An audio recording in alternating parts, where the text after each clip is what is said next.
This shows the 5 different sizes of bobbins for the 3-plank slate wagon. They're identified, and we'll zoom in so we can see. There are 2 tall ones, or the tallest ones, and they're identified by a cutout in the top. The next size down is identified by a slot cut in each side. This is purely for identification and is not actually used for construction. So there's 2 of those. So the next size down, there are 10 of them. These are not identified in any particular way because the actual height is quite markedly different to any of the others. So, and then the next size down, we have 8 of them. And the smallest size, I'll just manoeuvre it around a little bit, and we have another 8 of the smallest size. So when you've got them, lay them all out, going from the tallest all the way down to the smallest. This is an additional video because the design of the 3-bar slate wagon has changed in relation to the bobbins. The bobbins originally were an assortment of different thicknesses of MDF. That's now been changed into 3D printed plastic bobbins, of which there are 5 sizes. Now the easiest way to set all this up is to sort the bobbins out into their 5 respective sizes. The sizes are quite similar, so there are identifying marks on the bobbins themselves. So if we start up with the left hand side, you'll find there are 2 tallest bobbins, and they have a slight recess cut into them to identify those. So they are number 1. The next size down have a small slot cut inside the diameter. There's 2 of those, that's number 2. The next size down is quite a difference in size, so you can easily identify those, and there are 10 of those. So they're number 3. The next size down, there are 8 of them. They are number 4. And the final size, which is the smallest, again there are 8 of them, and they are number 5. So if you lay them out in that order, it will make construction much easier, and that's the sequence we'll go through. Secondly, the actual bars or poles that the bobbins slide onto are cut in half cocktail sticks, which are supplied as they are there. So what we first of all have to do is, as per the original video, we have to glue this part onto there, and to make sure all the holes line up. So if you watch the first video, it gives you an idea of where we've got to here. So what we do is, normally is a dummy run, drop him on, and then drop in the cocktail sticks, wiggle them around until they go into the hole. If you do that in 4 places, this is just a sort of a dummy run. Make sure that everything fits. And push it down firmly. Do it with the points facing up. Go careful you don't dig an eye out or a finger or whatever. Right, okay, so that will obviously fit all right. So what we then have to do is to actually glue that in position. That's shown in the previous video, so I won't bother to go into those details, but you glue on the inside of there, drop it on, and then drop in your sticks. Just 4, 1 in each corner, and then just push down firmly all over and clean all the glue up. Right, so now we can carry on, and we can now start to build up the slats on the side of the 3-bar. So again, I won't glue any of this because there's no point. It's all very straightforward. So we start off with the uprights, which are these. They're all the same size. So what we want to do is to glue these in position. So we put a bit of PVA glue on the end of each one, the blunt end, and drop them into the hole. And we do that in all positions. So I'll just run around and do that now. The 3D printed bobbins make things so much easier. but there's a little bit more work you've got to do at the very end now, which we'll come to.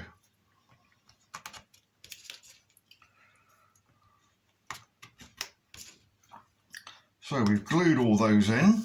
Let's check you can see that. Yeah, that's coming out on the video. Let's just move that away a little bit. How's that? Yep, okay. Right, so what first thing we have to do now is to start adding the actual bobbins themselves. So the first layer, we'll call it by layers, is we have to pick number 4 bobbin, and he goes in that position, and then another number 4 in that position, another number 4,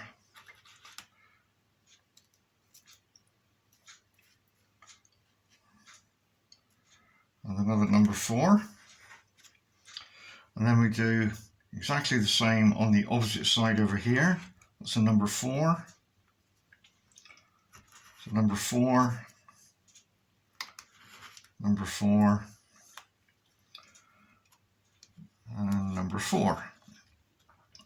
We then have to add a bobbin to each end there, and for that we use the number 1. Now the number 1 is the one that has the recess or undercut cut into the very end of it. It's fairly obvious. That then goes on to that position there, and the other number 1 goes on to there. So that's the first layer. Now we can start to build up the slats. So we take a long slat, doesn't matter which way round it goes on, line it up, push it down. No need to glue any of this because we've glued the sticks in to start with. So then we put on the second slat, the long one, on the other side, and push him down. Then we take a short slat, and that goes across the end. Again, push him down, and another short slat at the other end.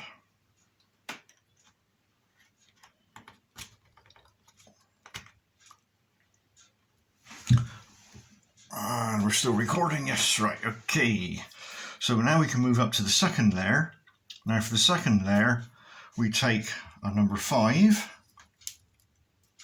and we put that in a corner. We take another number 5 and put that in a corner. Another number 5 in a corner. Another number 5 in a corner. And then we take a number 3. That goes in that position. Number 3 in that position. Number 3 there.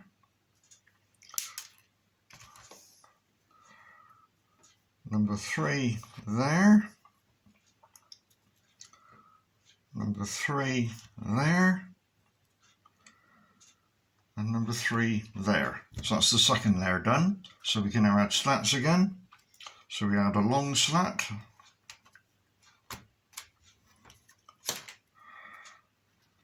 And a long slat. And we add a short slat.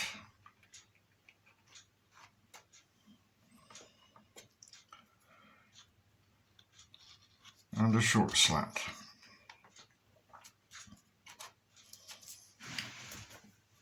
Pushing down. Right, so that's the second layer of the slats done. We can now add the final layer of bobbins. So we pick up number 5. Number 5 again goes on a corner. Number 5 on that corner. Number 5 on that corner. Number 5 on that corner. Number 3, middle there, and middle there. Number 3, a middle one there, and a middle one there. And then we're left with number 2, and number 2 has got the little cutout or slot inside the bore. And number 2 goes on the end there. and 2 goes on the end there. So now we can add 2 long slats. Well, picked up a hair. There we go.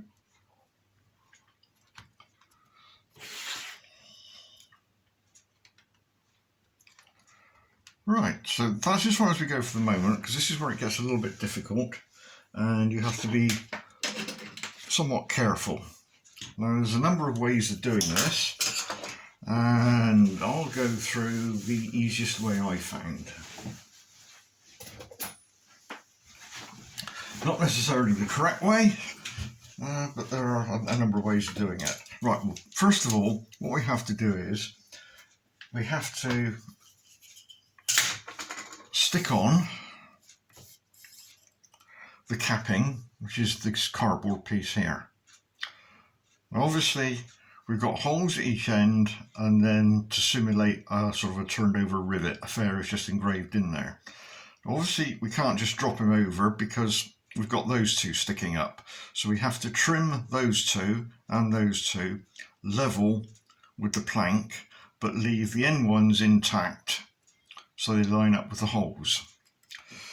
Now option 1, which is exceptionally dangerous, is by pushing firmly down onto it to make sure it's firmly down, and a gentle push on the point to make sure that's down, is to trim it with a knife as I'm doing there.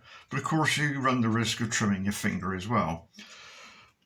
So you can actually put a small cut in, and then a small cut in, and then break him off, which is what I'll do on this one, so you can see how I do it. So gently a cut, and gently a cut. That then allows you to move backwards and forwards, and it shows a slight bit of roughness there where the wood's broken off, which can then just be trimmed gently with the knife. So that's option 1. Option 2, which is a bit more trickier, is again to keep the pressure down, make sure the point's pushed down firmly, and then with a pair of snips, flush with the top, snip him off.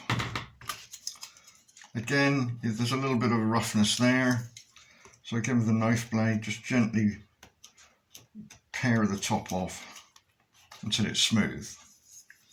So we would do that over on the other side. I'll just spin him round and do that. I'm going to use the snip method. So push down gently and snip. Push down and snip. Again, just go over the knife blade. If you use a really sharp blade, it just takes the top off quite nicely. Do the same with the next one. Right, so now we can add the topping. Now this is put on exactly the same way as the previous video. Give it a spray with a contact adhesive, or rub some white PVA glue onto there, doesn't matter which you use, and then line it over the holes on the end.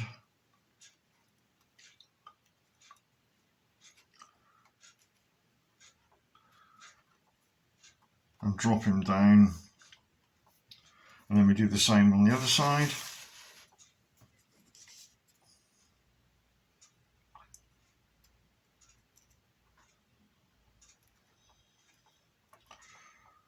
Obviously that then glues itself in position. We can then add the end bars.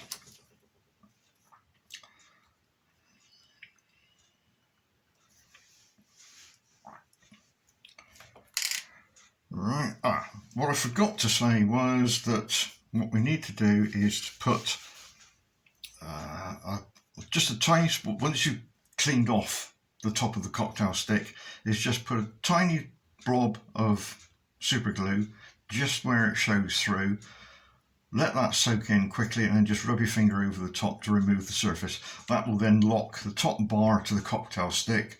The cocktail stick is already glued to the bottom, so that holds it nice and tight. so that's important you do that. Right, so then fit the bars, as I said before, to the ends. So we now have to do exactly the same task there. But of course these, again as in the previous video, have to be glued over, but of course we've got the prongs sticking up. So again, using the same system, a little bit of pressure, snip them off.